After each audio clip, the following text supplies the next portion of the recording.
two like biggest assumptions people make about any young singer is that we're rich and that we don't have to go to school. And those are completely false. Like unless you drop out, which I'm not going to do, unless you drop out or you get your, in LA it's called a CHESP, I don't know what it's called in New York, but in LA you get a CHESP, which is when you turn 16, you can take a test so you can graduate high school earlier.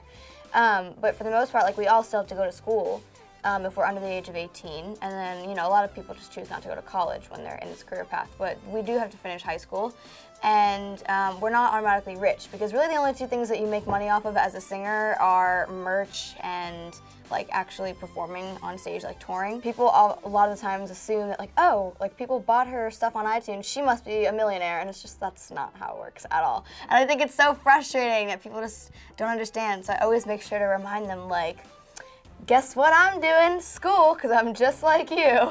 Oh yeah, oh my god, I love being terrified. It's really sick, honestly. Like, I love being scared. And like, even in real life, if I'm scared about something, like I hear a noise or like whatever, something's going on, as soon as it's over, and like I figured out that there's nothing to be scared about, I'm kind of like sad. I'm kind of like, oh, I want to keep being scared. Like, that was kind of cool and fun. So, I guess that's kind of weird, but I really like being scared. I like scary things. I love Halloween. I'm never like the slutty cat for Halloween. I'm always the girl who's like wearing gore and like all this crazy stuff, and it's like the only girl at the party who doesn't have her butt hanging out of her like little mini skirt. I just love Halloween. I love anything having to do with Halloween. I love scary movies. I love movies about Halloween. Anything.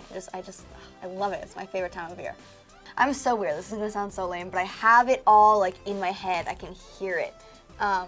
Like really simple. Just Ed on his guitar and the two of us in a booth.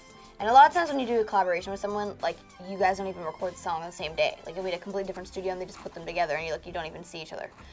So I just imagine like the two of us actually being in the room together in the booth, and him on just his guitar, no track, nothing, just his guitar, and then the two of us like harmonizing, and like sometimes, and no one ever understands what I'm talking about when I say this, so whatever. But sometimes you can kind of hear background noise. And it's just, you can hear the air almost. And a lot of times, like for most songs, I take that out because it just kind of sounds like weird, like scratchy in the back almost, like light scratchy. It's just the air. And I would leave that in, and it would just be super raw and like unedited, all one take, just like keep doing it until we get the right one. And just, even if like one of us like hit a weird note, we'd just leave it in because that's just raw and original and cool. And like Keaton Henson is a really good example that I can think of right now, because he does a lot of things like all in one take, and you can hear the noise in the background of just the air. And like sometimes he'll hit a weird note and he'll be a little flat or a little sharp, but he'll leave it in there. Just because, and that just makes it more real to me, and it's more emotional and vulnerable, and I just want to do a song like that with Ed. I think it'd be really cool, and I think that he's cool, so he's probably open to doing that. I'm gonna be so typical and sound like I'm not actually like, I'm gonna sound like I don't actually know New York right now, because I'm gonna say the most basic thing in the whole world, but Central Park is literally my favorite place on this entire planet, and I can think of a million places in New York City that I love and would die to be at right now, but Central Park has always been my favorite, and I just have so many memories there, and just, I love it, and I love like sitting on the rocks. I have like a certain spot on this one rock that I love sitting on. It's right by a little playground that they have, and like you can see kind of a little bit of the skyline, and I really like watching the sunset from there. I think it's so pretty, and it's just like my favorite place in the whole world. Like if I had to choose one place that I could, it was like the only place I could ever be for the rest of my life, I would choose Central Park.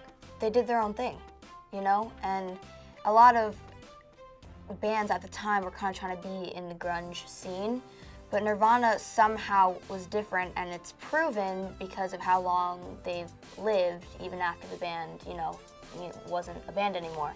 And I think that they kind of just, basically, I've read a lot about Kurt Cobain, and Kurt wrote a lot of poems and kind of journal entries, and he admitted once, like, when I write my songs, like, I just strew together a bunch of random poems and just like put them together because they sound cool. And like, I just think that's cool. Like, he's just so honest. He's like, these are all true feelings, but sometimes when you put them together, they don't make sense, but they sound cool, so whatever, you know what I mean? And I think that's really awesome, and the amount of like emotion that you can, it's so hard to explain this. Like, whenever I hear those songs, I can just feel every single word he's saying, even if it has nothing to do with the word in front of it. Like, I just feel an emotion in general throughout the entire song, and I just think that Kurt Cobain himself was one of the most brilliant people to have ever lived, like, creatively. And I have read every single journal entry that they've released and every single interview he's done, and I just think that he was too intelligent for this world.